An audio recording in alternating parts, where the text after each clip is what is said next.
আসসালামু আলাইকুম। আরো একবার আপনাদেরকে স্বাগতম আমাদের এআরজে ট্যুরস অ্যান্ড ট্রাভেলস এর পক্ষ থেকে।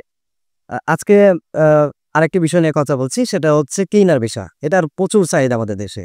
যেহেতু আমাদের কাছে অনেক ক্লায়েন্ট আসছে যে আমাদের তো কোনো শিক্ষাগত যোগ্যতা নেই, তো আমরা কি কোনোভাবে সৌদি যেতে পারবো কিনা, কাজ করতে পারবো কিনা? হ্যাঁ, তাদের জন্য একটা বিষয় রয়েছে সেটা হচ্ছে ক্লিনার ভিসা। এটা আমরা খুব সহজেই করে দিতে পারবো। এতে হয়তো ১.৫ থেকে ২ মাস সর্বোচ্চ। ১.৫ মাসে হয়ে যাবে ইনশাআল্লাহ। তবে ২ মাস আমরা সর্বোচ্চ সময় চেয়ে নেই যাতে আপনার কথার সাথে আমার কাজের একটা মিল থাকে। আপনি যদি পরে বলতেন আবার আপনি বলেছিলেন ১.৫ মাস, ১.৫ মাস হতে হলো না।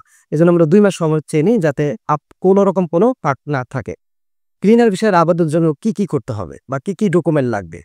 তো ক্লিনার ভিসার বিস্তারিত আমি আলোচনা করছি। আমি আলোচনা করব বেতন নিয়ে, কি ডকুমেন্ট লাগবে সব নিয়ে। তবে তার আগে অবশ্যই চ্যানেলটা সাবস্ক্রাইব করুন। কারণ এইসব ভিসা ছাড়াও কিন্তু আমরা বিভিন্ন সৌদির আপডেট দিয়ে থাকি।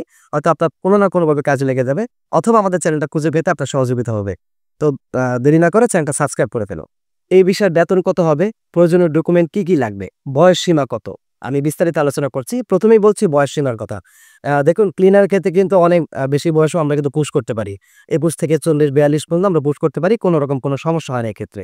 ক্লিনারের বিষয়ের ক্ষেত্রে। আর ডকুমেন্ট যা লাগবে সেটা হচ্ছে একটা পাসপোর্ট যেটার আপনার কমপক্ষে ১ বছর মেয়াদ থাকতে হবে। কারণ আমরা যে কোম্পানির মাধ্যমে আপনাকে পাঠাতো তারা কিন্তু ১ বছরের ইকামা বা আকামা করে দিবে। সেক্ষেত্রে ১ বছরের মেয়াদ থাকবে এমন একটা পাসপোর্ট লাগবে। আর সাথে লাগবে হচ্ছে police clearance, national ID card, আ পাসপোর্ট সাইজের হচ্ছে ছবি ৬ কপি যেটার ব্যাকগ্রাউন্ড সাদা। এগুলো হলেই মোটামুটি আবেদনের সব প্রক্রিয়া শেষ হয়ে যায়। আর মেডিকেল ফিট যেটা আপনি চাইলে আমাদের এখান থেকে করাতে পারেন অথবা আপনি করে আমাদের পাসপোর্টের সাথে জমা দিতে পারেন। সেটা নিয়ে কোনো সমস্যা হবে না। বেতন কত হবে? ক্লিনারের বেসিক বেতন হবে হচ্ছে ১২০০ রিয়াল এবং সাথে হচ্ছে ২০০ রিয়াল আপনাকে খাবারের জন্য দেওয়া হবে।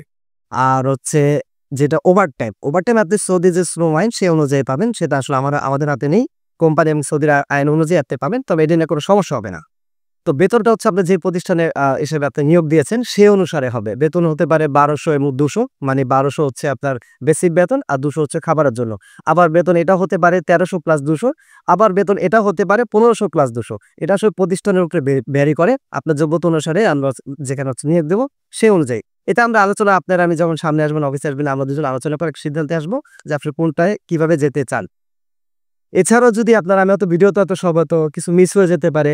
যদি আমি চেষ্টা করেছি সব ধরনের তথ্য দিয়ে দেওয়ার জন্য। তারপরেও যদি আপনাদের কাছে মনে হয় আমার আরো কিছু জানার আছে, নির্দ্বিধায় আমাদের ফোন নাম্বারে আপনি কল করতে পারেন। যে নাম্বার কিন্তু আমি ডেসক্রিপশন বক্সে দিয়ে দিচ্ছি এবং স্ক্রিনেও দেওয়া আছে।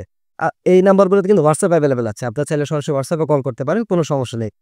এছাড়াও অনেক সমস্যার সমাধানের জন্য কিন্তু আমাদের কল করেন। আমরা কিন্তু সেগুলার যথাযথ উত্তর দেওয়ার চেষ্টা করি এবং বিনয়ের সাথে সেটাই আমরা করি। আপনারা তো অনেকে এটার হচ্ছে কনফার্মেশন পেয়েও যাবেন। তো আজ আর কথা বাড়াচ্ছি না।